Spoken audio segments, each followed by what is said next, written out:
Remember in my previous video, I mentioned that I finally found a backpack that is going to replace my Peak Design 20-litre backpack? Well, this is the Manfrotto Advanced Compact 3 backpack. Gosh, that's a mouthful. This 12-litre backpack comes equipped with compartments and inserts that can not only fit your standard camera setups, but also a 13-inch laptop as well. A camera bag with features you've been looking for. So if you're someone as small as me or just want a smaller camera backpack, this video will be interesting. But why did I get this in the very first place? Now you see, my Peak Design 20 litres have been my everyday carry for quite some time now. But the problem is that it's heavy. And I don't mean when it's loaded, I mean when it's empty. You see, when it's empty, it can weigh up to about 1.6 kg. And with the dividers, it can go all the way up to about 2 kg or about 4.4 pounds, which really weighs on you if you're out and about shooting or filming your content. This, on the other hand, weighs about 88 grams, which is almost 60% lighter. So carrying this around is definitely much easier than the Peak Design 20 litres. You also notice that this, in its size, is smaller and much easier to move around. Now, let's dive into the features of this backpack. Number one is that it's an open concept backpack. When we unlatch this part and open it up, you can see everything is being laid out over here. Okay, let me move back a little. So I can access anything I want easily just from over here. Something I really missed when I was using my Peak Design 20 litres backpack, which only allowed me to have access at each of its sides. So here you can see I actually have dividers that actually divide my camera gear. I have my A7 II with my 50mm lens over here, which I can just slot inside here. Now in terms of how I'm going to load this whole thing up, obviously I did not bring all my gears out here. Later on we'll be going back to the studio to have it fully loaded out to see how much this whole thing can actually take. But coming back to the open concepts, they actually provided a few different kinds of dividers. So you have the thick ones, and you also have the thin ones, and these red ones over here.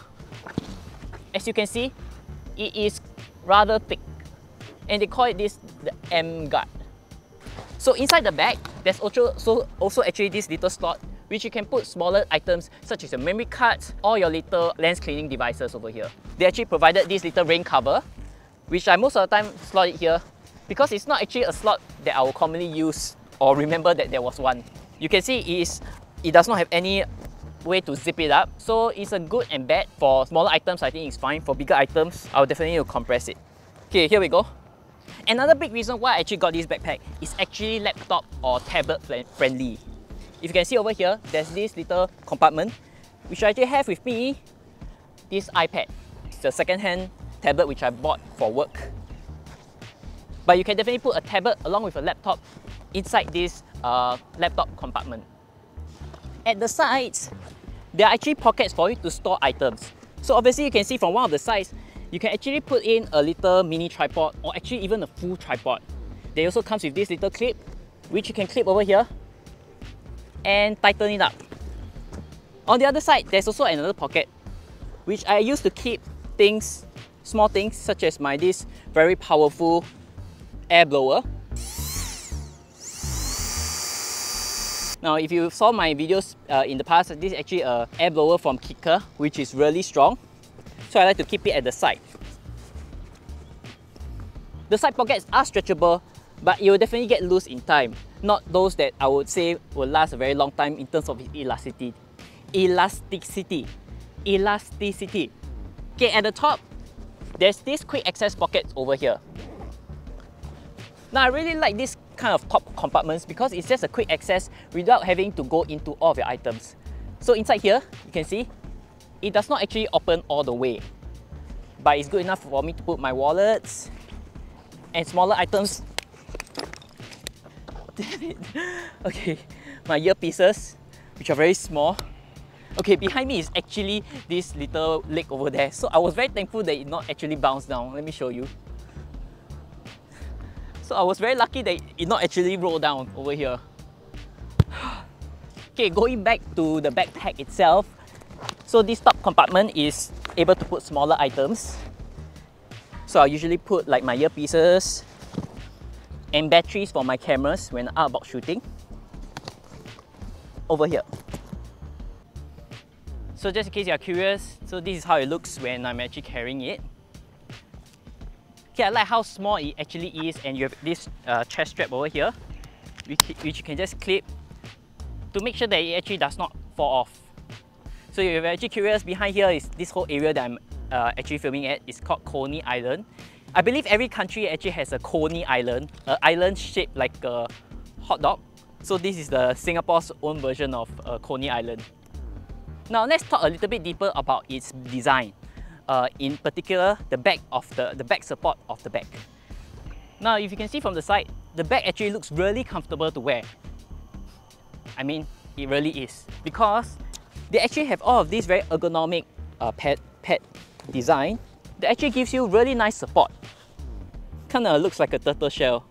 Here is actually a luggage pass-through. You can actually put the handles of the luggage to be able to drag this around, which is really convenient if sometimes the bag tends to be too heavy after putting too much stuff. There are obviously over straps over here, but I actually tighten it up with these little Velcro straps as it tends to be too long. Now a closer look at the chest strap, which just now you guys have briefly saw.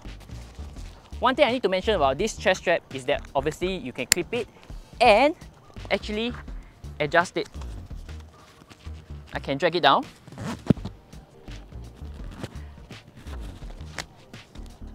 To move it down depending on how low or how high I like. And as you also saw, it can be quite long, so having a few other Velcros to keep all of these loose straps intact is really useful. Now that you have an idea of what this backpack can do, let's head back at home studio to talk about some specifications as well as some cons to look out for before deciding to buy one of these.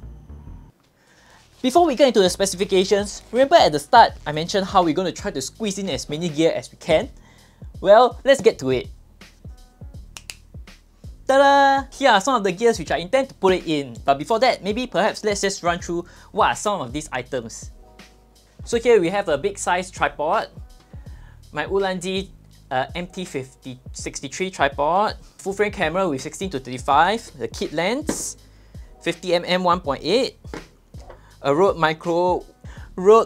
Micro. Gosh, I just have so many gears I forgot the name. Rode Video Micro. Okay, the DJI Pocket 3's accessory pouch, the DJI Pocket 3, Manfrotto Pixie Mini, and the latest, which is the Ulanzi MT79, and of course my MacBook charger and the MacBook itself.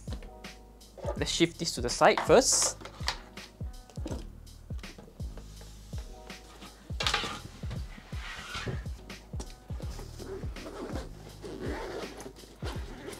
Okay, one thing if you guys have noticed is that there are actually 3 zips over here, which is really good. There's different ways you can configure with it.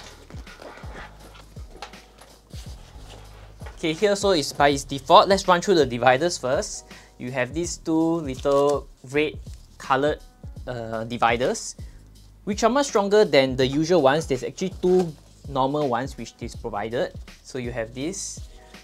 Okay, a total of 4, and of course the main compartment itself, which is this part, which is how you're gonna, what I keep saying, this is how you're gonna fit it in for your main camera compartment, where it goes over here. And of course I missed out, which is the rain pouch. So once again, the main one, 1, 2, 3, 4, and 5. Taking a look closer again, you can see it's a lot thicker, the red ones, compared with the normal one. So let's start with the camera and lenses. Okay, here I have is my A7 II. Okay, we're going to put it here.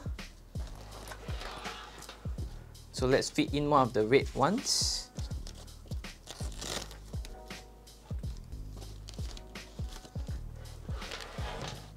Okay, then let's fit in the 35mm. Start with my DJI Pocket 3 accessories.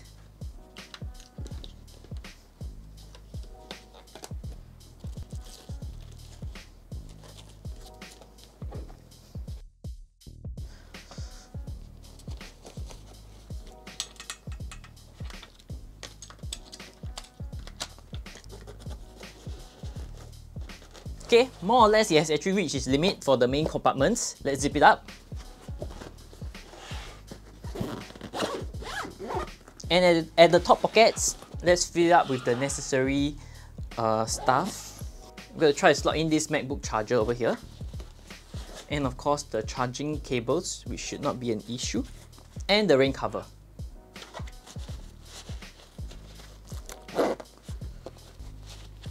Oh, we forgot one main thing, which is my laptop. So inside here, you can see there's actually this compartment over here which allows you to put your tablet or laptop. But in the case that I'm using my tablet, so I'm just going to fit in my laptop.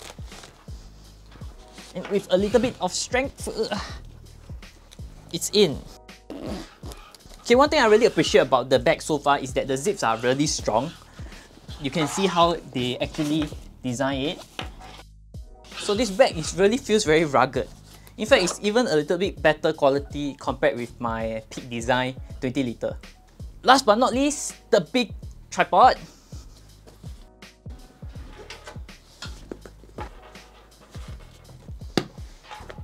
And the strap to tighten it.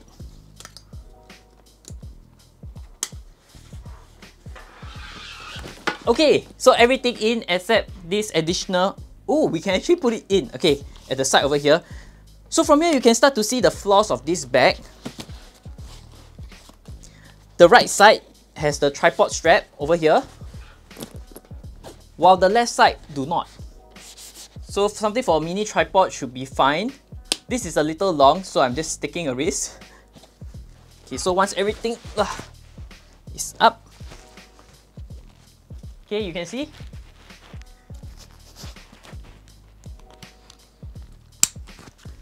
It still fits everything in.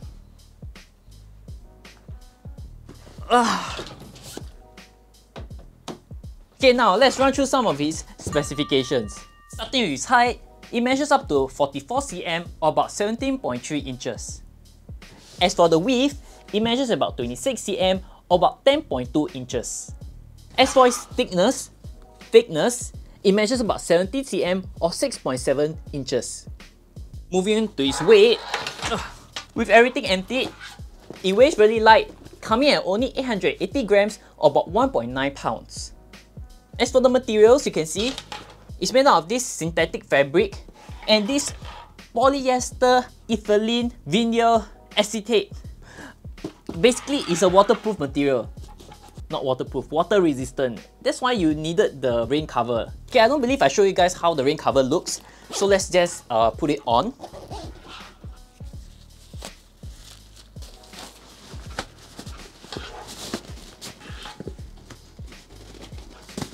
Ta-da! Wrap from front to back. There's even a little Manfrotto tag over here. Alright, now let's not pretend that this is the perfect bag. Are there downsides? Certainly. So let's talk about some of them. How many of them?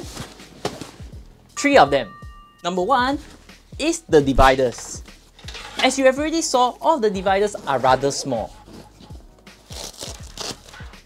I really wish they give more of this, or at least just even an additional bigger pouch to be able to fill this whole thing up. Now, to be honest, are you going to use this very often? Might not. As you can see, some of my items are actually of different sizes, but I would like the luxury of having additional just in case I needed them. Number 2, long straps. If you have noticed that actually all of my straps are actually very well kept. Now, I actually bought all of these additional strap holders over here. Because the strap itself is really unnecessarily long. Now I get it, I'm a small size guy, so it will have additional straps, but you can see it's actually super long. So once I carried it, this thing is actually very irritating and keeps flapping around. And so did the chest strap, which I also bought this to be able to just to keep everything in. So if you're ever to get this bag, just get a few spare Velcro parts like this, Velcro straps like this, to keep all of your loose ends or additional straps in place. Number 3, the limited side pockets. As you can see, only one of the sides have this strap for you to secure your tripod. The other side does not. So if I ever have additional tripod, like this, you see, it actually flails around. So I definitely won't recommend putting a tripod there. perhaps maybe just a water bottle or something small over here, which is actually very weird. Why can't they just do the straps for both sides? I guess they are just trying to limit this particular lineup of bags so that you actually go for the more expensive or different tier ones. So, how much does one of these Manfrotto bag cost? It comes in at only 114 USD. Now that is really cheap. For what it offers, I think it's really worth every buck. The Manfrotto bag which I have, the 20 liters, okay, let's get it and compare the size. This Peak Design 20 liters bag you have always seen in my channel. When I bought it on Kickstarter, it was about 250 plus. Now it's probably nearer closer to about 300. So this is literally only 40% of its price. And mentioned at the start why I got this, you can see once I put it at the side, it is smaller and weighs lighter. This itself, with the dividers, goes all the way up to about 2 kg already. Just by holding it this way, my hand is really feeling the weight. This on the other hand is really light. And not to mention that this Peak Design is just a side open concept. You can't open it all the way like the Manfrotto ones to be able to put everything in. So let's conclude. What do I really think about this bag? As you could already guess, I really love it. It is small, lightweight, and carries just enough for content creators such as myself. What I love most about this bag is the amount of options and flexibility to store your gears. Although there are downsides, there are certainly ways to get around most of them. For the price and features, I don't think currently there's any out there that is close to how nice looking and well made as this. What do you guys think? Do you like the features of this bag and considering getting one? I'm curious, let me know down in the comments below. Do check out my playlist for more bag reviews. Currently there isn't a lot of bags, but I'm starting to build on them. If not, see you guys in the next video.